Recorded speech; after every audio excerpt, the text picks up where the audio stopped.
കന്നഡ, തമിഴ്, തെലുങ്ക്, ഹിന്ദി അങ്ങനെയുള്ള എല്ലാ ഇൻഡസ്ട്രികളും 500 കോടി ക്ലബിൽ ഇടം നേടിക്കഴിഞ്ഞു. പുഷ്പ 2, സാഹോ, പ്രഭാസിന്റെ അതുപോലെയുള്ള ഒട്ടുമിക്ക സിനിമകളും ഒരു ക്വാളിറ്റി ഇല്ലാത്ത സിനിമ വരെ 500 കോടി സിമ്പിൾ ആയിട്ട് നേടി. എന്നിട്ട് എന്തുകൊണ്ടായിരിക്കും നമ്മുടെ മലയാള സിനിമയ്ക്ക് മാത്രം 500 കോടി എന്ന നേട്ടം തൊടാൻ പോലും പറ്റാത്തത്? ഈ അടുത്തിറങ്ങിയ ലോക ചാപ്റ്റർ 1 ആ ഒരു സിനിമയാണ് മലയാളത്തിലെ ഏറ്റവും കൂടുതൽ കളക്ഷൻ നേടിയ സിനിമ.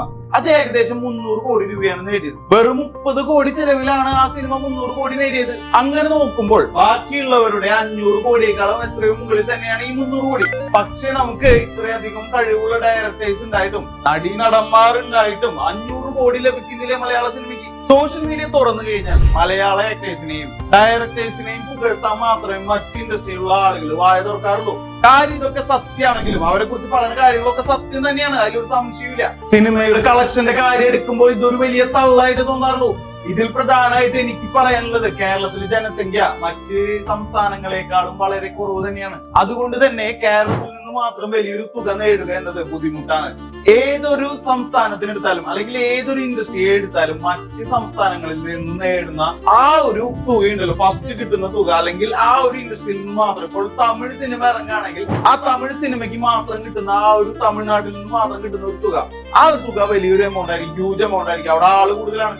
എന്നാൽ ഇവിടെ കേരളത്തിൽ നിന്ന് മാത്രം 100 കോടി ക്ലബിൽ എത്തിയിട്ടുള്ള സിനിമകൾ വളരെ കുറവാണ്. മലയാളത്തിന്റെ ഏറ്റവും വലിയ സ്റ്റാർ മെറ്റീരിയൽ ആരാണെന്ന് ചോദിച്ചു കഴിഞ്ഞാൽ കൊച്ചുകുട്ടികൾ പോലും പറയും മോഹൻലാലാണെന്ന്. മോഹൻലാലിന്റെ സിനിമകൾ പോലും, ലാലേട്ടന്റെ സിനിമകൾ പോലും കേരളത്തിൽ നിന്ന് 100 കോടി നേടിയിട്ടുണ്ടെന്ന് പറയുന്നത് സംശയമാണ്. അങ്ങനെ ഒരു സിനിമ ഉണ്ടോ എന്ന് ചോദിച്ചു കഴിഞ്ഞാൽ 1-2 കാണാം. 2 എന്ന് പറയാൻ പറ്റില്ല, 1-2 ഉണ്ടെങ്കിലേ ഉള്ളൂ. കേരളത്തിൽ നിന്ന് മാത്രം 100 കോടി നേടിയ കഥയായിട്ടാണ് ഞാൻ പറയുന്നത്. എനിക്ക് തോന്നുന്നത് എമ്പുരാൻ മാത്രമാണ് അങ്ങനെ കേരളത്തിൽ നിന്ന് മാത്രം 100 കോടി നേടിയത്, അല്ലെങ്കിൽ തുടരും കൂടി കൂട്ടിക്കോളും. എന്നാൽ നമ്മുടെ തൊട്ടടുത്ത തമിഴ് ഇൻഡസ്ട്രി നോക്കുകയാണെങ്കിൽ അവിടെ വിജയുടെ ഒരു തല്ലിപ്പൊളി സിനിമ ഇറങ്ങിയാൽ പോലും, തല്ലിപ്പൊളി ആണെങ്കിലും ഒരു ക്വാളിറ്റി ഇല്ലാത്ത, ഒരു രീതിയിലും ഫാൻ പടായിട്ട് പോലും കൂട്ടാൻ പറ്റാത്ത സിനിമ ഇറങ്ങിയാൽ പോലും, അതിന് ഉദാഹരണം ഗോട്ട്.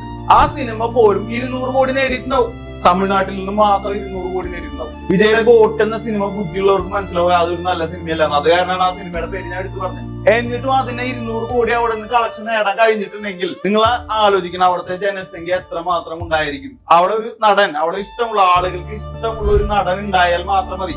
ആളുകൾക്ക് വളരെയധികം ഇഷ്ടമുള്ള ഒരു നടനാണ് വിജയ്, ഭയങ്കര ഫാൻ പവർ ഉള്ള ഒരു നടനാണ് വിജയ്. സ്വാഭാവികമായിട്ട് ആള് മാത്രം കണ്ടുകൊണ്ട് ആളുകൾ സിനിമയ്ക്ക് ടിക്കറ്റ് എടുക്കും. അത് ഇവിടെ കേരളത്തിലുണ്ട്. മലയാളികളെ അതിനെ കളിയാക്കിയിട്ട് അവർക്ക് ഇല്ലാത്തതുകൊണ്ടെന്നൊക്കെ പറയും. പക്ഷെ കേരളത്തിൽ ഈ ഒരു സംഭവം ഉണ്ട്. മോഹൻലാലിന്റെയോ മമ്മൂട്ടിയുടെയോ ഒരു സിനിമ ഇറങ്ങിക്കഴിഞ്ഞാൽ കേരളത്തിലുള്ളവരും ഒന്നും നോക്കാണ്ട് ആളെ മാത്രം നോക്കിക്കൊണ്ട് പടത്തിൽ കയറും. അതൊരു ഫാൻ പടാണെങ്കിൽ ഹൈപ്പ് ഉണ്ടെങ്കിൽ കയറി പോകും. അല്ലാണ്ട് അവർക്ക് വീടില്ലാത്തതുകൊണ്ടൊന്നല്ല, നമ്മുടെ ഇവിടെ ആള് കുറവാണ്.